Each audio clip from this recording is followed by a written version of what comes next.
Karena Allah hanya menciptakan Adam dan Hawa, tidak ada makhluk yang ketiga. Maka kecantikan perempuan ini mesti ditutupi. Kalau ada yang jual buah apel di pinggir jalan, kena asap, kena debu, kena matahari, kering kerontang. Yang satu lagi apelnya di dalam plastik, plastiknya dalam kulkas, kulkasnya dalam lemari, di dalam etalase kaca, di dalam toko, di dalam komplek berkunci. Maka itulah yang dicari-cari orang. Begitulah rupanya orang di Halmahera Selatan, di Kesultanan Bacan. Mereka menutup perempuannya dengan menutup aurat jilbab yang sempurna. Kalau ada orang tua, ibu-ibu pakai jilbab biasa, tapi anak kecil sudah dibiasakan pakai jilbab, Masya Allah. Ada beberapa yang tak pakai jilbab, saya tengok rupanya laki-laki. Jamaah yang dimuliakan Allah Subhanahu wa Ta'ala, mari kita jaga anak-anak kita supaya tetap menutup aurat. Seorang laki-laki yang soleh, rajin beribadah, tahajud tidak tinggal, sholat duha apalagi, tapi ternyata membiarkan anak perempuannya membuka aurat. Selangkah pada ayahmu, sayang pada ibumu, maka tutuplah rambutmu. Kalau sayang kepada keluargamu, sayang kepada anak perempuanmu, jangan pernah segan sungkan untuk mengatakan, hai anakku, kalau kau sayang kepadaku, tutuplah kepalamu. Masalah warnanya macam-macam, terserah. Saya dari atas ini melihat ke bawah seperti pelangi yang sedang turun ke bumi. Masya Allah, luar biasa. Ada merah, ada hijau, ada kuning, seperti partai yang berkoalisi.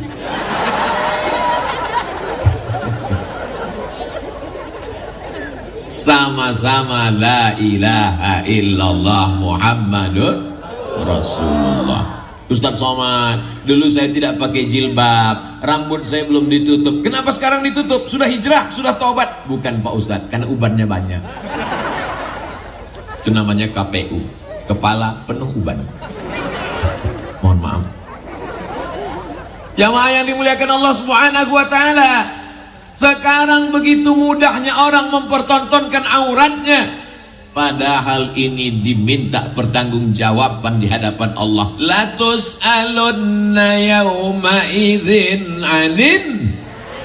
Segala nikmat akan ditanya, akan dipersoalkan, akan dipertanggungjawabkan. Sehelai rambutmu. La yadkhulul jannata dayyus, tidak masuk surga dayyus. Dayyus bukan nama orang. Siapa dayyus itu ya Rasulullah? Alladzi la yagharu ala maharimihi, tidak ada rasa cemburu kepada mahramnya. Pak, iya, tadi anak bapak keluar nggak pakai jilbab. Biar aja, urus saja surgamu, jangan urus nerakaku. La ilaha illallah. Bukan sekedar ngomong, ditulis di baju kaos, urus surgamu, jangan urus nerakaku. Rambut anak saya yang rontok dia, yang kena cahaya matahari dia, yang kena ketombe dia, ngapain kamu urus? Itu bukan urusan kamu. Yang masuk neraka kan saya. Memang betul yang masuk neraka kamu, tapi kita nggak langsung masuk neraka, guys. Kita masih hidup di dunia. Bagaimana kalau azab datang? Kalau ombak ini naik ke atas, kalau air ini naik ke atas, dia tidak melihat mana rumah yang pakai jilbab, mana yang rumah nggak pakai jilbab, rata semuanya. La ta'murunna bil ma'ruf, ajak orang berbuat baik. Wala tanhaunna 'anil munkar, larang orang dari perbuatan mungkar.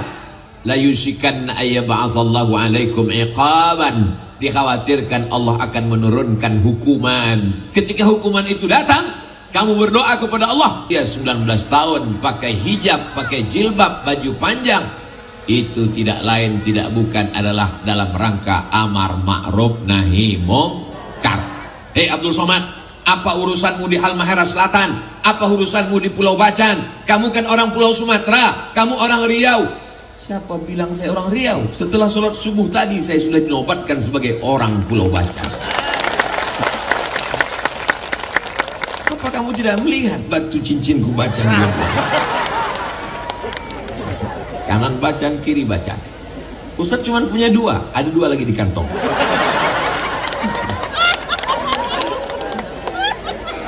Beberapa tahun yang lalu teman-teman saya, sahabat-sahabat saya kalau ketemu, batu bacaan, dan pulang dari sini, saya akan tunjukkan, ahlan wa sahlan, apa kabar?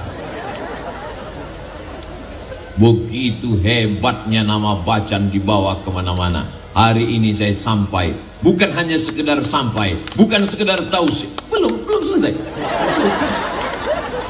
Diberi jubah, diberi topi, diberi batu, diberi nama. Saya rasa nama saya sudah cukup panjang. Apa bedanya setelah empu dengan sebelum empu? Sebelum empu kalau mati biasa saja. Setelah dapat empu kalau saya mati, satu pulau bacaan akan mengirimkan Al-Fatihah untuk empu Abu Sufyan. Oh, semangat sekali jemaah.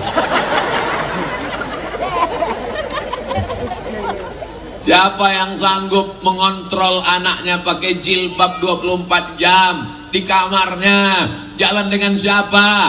Yang bisa mengawasi anak-anak kita adalah pondok pesantren.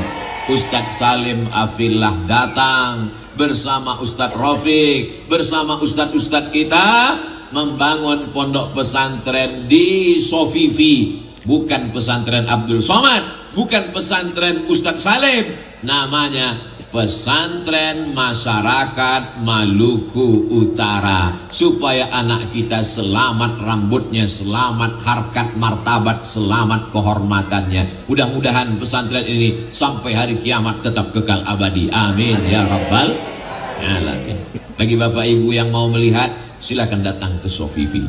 Sifat yang kedua, orang berumur 19 tahun, dia ingin selalu memperlihatkan apa yang ada pada dirinya.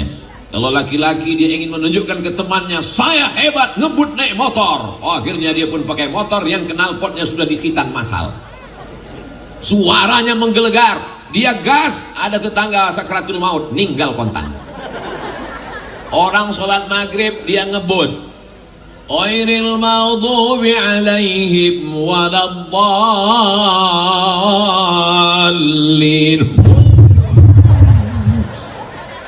Jamaah yang ada di dalam, mudah-mudahan mati nambah yang listrik, amin. Kalau mati syukur, setengah mati. Masuk ruang ICU, gak mati-mati. Dipanggil, gak lari-lari pak, enggak. Terus dekatkan telingamu ke knalpot, digas sama pak polisi itu. 3 hari suara itu terngiang-ngiang terus. Yang membelikan sepeda motornya siapa? Bapaknya. Yang ngerayu siapa? Ibunya. Ini bukan sayang anak, ini mencelakakan anak. Kalau nggak dibelikan motor, nanti katanya nggak sayang. Mama, belikan aku motor, nanti kamu jatuh. Aku bukan belajar berjalan, aku sudah dewasa, aku sudah jantan, aku gagah, aku perkasa, aku bukan mencong.